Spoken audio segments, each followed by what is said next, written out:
Chères Meudonnaises, chers Meudonnais, une année s'achève, une autre commence.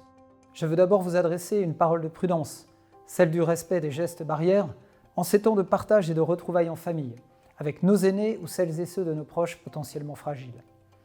Pour que ces moments de joie et de fête soient vécus pleinement et sans crainte. Mais revenons à Meudon. 2022 a été une belle année pour notre ville, une année de transformation écologique, énergétique et numérique. Toute proche du gymnase Milandi et de l'école Ravel-Prévert, l'école du numérique, d'où je vous adresse ce message, vient d'être inaugurée par le ministre en charge de la transition numérique et des télécommunications. Ici, les jeunes Meudonnais, leurs parents, leurs enseignants et tous les curieux vont pouvoir découvrir, expérimenter, manipuler, programmer, échanger. Bref, ils vont apprendre à se saisir du meilleur du numérique et se prémunir du pire. Soyez nombreux à en profiter. Nous avons aussi ouvert cette année l'éco-atelier Pierre Rabhi, lieu ressource pour nos associations environnementales et lieu de partage de bonnes pratiques avec vous toutes et vous tous, dont le premier marché de Noël vert et en circuit court a été un grand succès. 2022 fut aussi l'année de l'indispensable prise de conscience énergétique. Nous la pressentions, nous la préparions, nous y sommes. Le lancement de la future centrale géothermique de Meudon-la-Forêt est un geste fort pour l'indépendance énergétique de ce quartier et le pouvoir d'achat de ses habitants. Une infrastructure, un projet, tout récemment récompensé par le prix Grand Paris du Forum Zéro Carbone, qui permettra de supprimer 17 700 tonnes de CO2 émis chaque année et un taux d'énergie renouvelable de 83%. Meudon a été maintes fois primé au cours de l'année. Je pense au nouvel écoquartier inauguré en juillet, salué comme l'un des 100 quartiers innovants et écologiques de la région Île-de-France. C'est aussi la nouvelle patinoire de l'UCPA Sport Station, nominée au prestigieux prix architectural de l'Équerre d'Argent.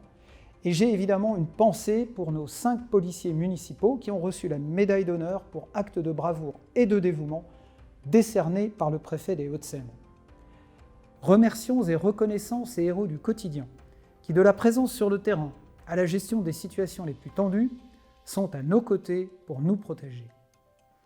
Le Parisien et le Figaro ont aussi rappelé dans leur classement 2022 que Meudon est une des villes des Hauts-de-Seine et d'Île-de-France où il fait le mieux vieillir.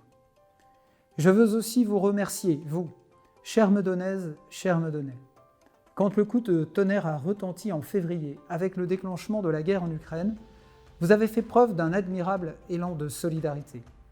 Tant de produits, de médicaments sont partis aider ceux qui souffrent et vous avez été nombreux, particuliers, associations, entreprises, à accompagner les réfugiés venus s'abriter à Meudon. Notre ville s'est illustrée comme étant l'une des Hauts-de-Seine qui a le mieux accueilli celles et ceux qui ont été jetés sur les routes de l'exil. Dialogue, écoute et aussi réconciliation étaient les pierres angulaires de l'inauguration de la salle Malik Oussekine. La mémoire de cet enfant de Meudon-la-Forêt, dont la vie a été brutalement ôtée, vivra symboliquement désormais dans ce lieu dédié à la jeunesse. Quand on parle de jeunesse, on parle d'avenir. C'est donc l'occasion de voir loin. De nouveaux équipements vont ouvrir leurs portes en 2023. Le hangar Y, bien sûr, avec une exceptionnelle programmation culturelle. Mais je pense aussi à l'indispensable et très attendu foyer pour adultes autistes en cours de construction à Meudon-la-Forêt. Vous savez combien les places manquent dans notre pays pour ces populations. Et je suis heureux que ce projet porté par l'APUI, le département des Hauts-de-Seine et la ville aboutisse enfin. Nous accueillerons avec chaleur ceux qui ont besoin de notre temps pour vivre pleinement le leur. En termes d'attractivité, je me réjouis de l'arrivée du siège de Thales sur les bords de Seine, au sein des immeubles Meudon Campus, désormais au complet. Nous poursuivrons aussi notre plan de rénovation énergétique des bâtiments municipaux, à commencer par les écoles, et la végétalisation des espaces publics, tels que les places Denis de Graff ou Simone Veil. 2023 sera enfin le temps de se projeter en 2040. Nous allons en effet initier un vaste débat où nos lycéens et tous les Meudonnais seront amenés à réfléchir à l'avenir de leur ville. Penser l'avenir, c'est anticiper les besoins et les préoccupations, préparer le mieux vivre de demain. Avec optimisme, abordons cette année le regard tourné vers l'horizon. Je vous adresse mes vœux les plus chaleureux pour l'année à venir en vous souhaitant d'être entouré de vos proches et de celles et ceux qui vous sont chers. Bonne année 2023.